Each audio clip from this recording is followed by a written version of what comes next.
I don't know if Jared Leto would do it. I know Leto is the reason why we got this movie at all, because apparently he's a huge Tron fan. Which, yeah, we'll would love to sort of. I think there's a world in which you got to dissect that more. But yeah, absolutely. I think are for sure a better way of doing that sort of thing. Yeah, I've seen some rumors that they were talking about doing another Tron animated series. In fact, there was supposed to be one after Legacy, not Uprising. I know Uprising was there, but there was one after that, which I think was supposed to bridge.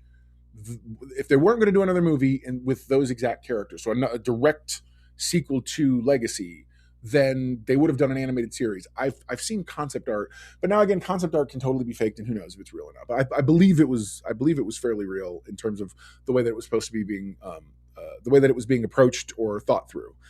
Um, Next for me, and I know that this is definitely going to also key off some people. But the next thing for me was in terms of something that's really excellent. Tron Uprising was incredible. It was, and I stumbled on it by accident. Um, Tron, totally. Last story I saw was Tron was dead at Disney. Yeah, I know, Vic. I've seen the same thing. But I've also seen there are people who understand the nature of the Tron um, property and what it could be. So they may put it on the shelf and literally reinvent it for a new generation. I don't know how you do something like that because it's such a product of its time.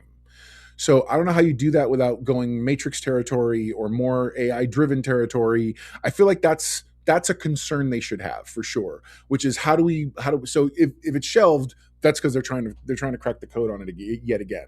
And I feel like there's a world in which you ultimately can. Who knows? We'll see. But yeah, all right. The next movie for me on my list of things, which is so this is number 5 for me, was it was Thunderbolts. I liked the Thunderbolts.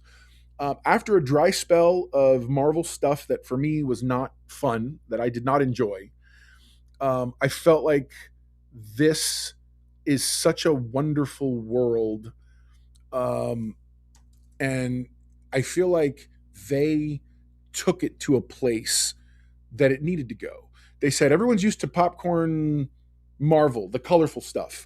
We're going to give you a different tone, a different thing. And that was their way of trying to signal, hey, this is a different style of team. This isn't the big positive, language and whatnot of Captain America and Iron Man and all the colors and things in the past. And they wanted to go a different direction. At least that's what I saw.